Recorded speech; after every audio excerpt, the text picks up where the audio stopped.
వైఎస్ఆర్ నా ప్రాణం నిలబెట్టారు. వైఎస్ఆర్ నాకు ప్రాణభిక్ష పెట్టారు. ఆయన లేకుంటే నేను లేను. ఈ మాటలు కోనంకి లక్ష్మయ్య అనే ఆరోగ్యశ్రీ లబ్ధిదారుడివి.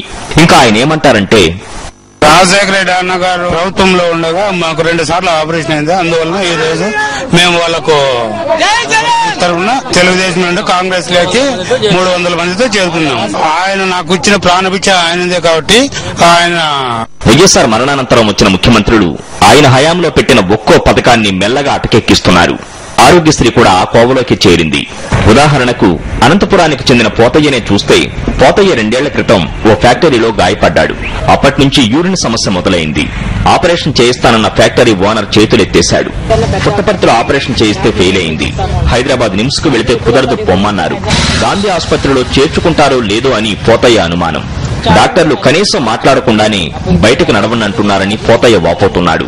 పొట్ట గడవడానికి కూడా ఇబ్బందిగా ఉందని, తిరగడానికి ఛార్జీలు కూడా డబ్బులు లేవని సాక్షికి తన బాధ చెప్పాడు పోతయ్య.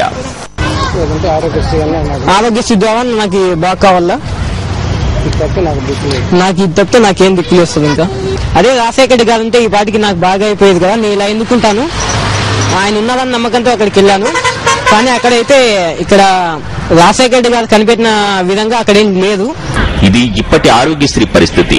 ప్రాణాలు నిలబెట్టాల్సిన ఆరోగ్యశ్రీ ఏ పరిస్థితుల్లో ఉందో పోతయ్య మాటల్లోనే అర్థమవుతోంది. గతంలో ఎలా ఉండేదో లక్ష్మయ్య మాట వింటే తెలుస్తుంది. మరి ఆ రోజులు మళ్లీ ఎప్పుడొస్తాయి? పోతయ్య లాంటి వాళ్ల బాధలు ఎప్పుడు తీరుతాయి? జనరల్ బ్యూరో, అనంతపురం జిల్లా, సాక్షి న్యూస్.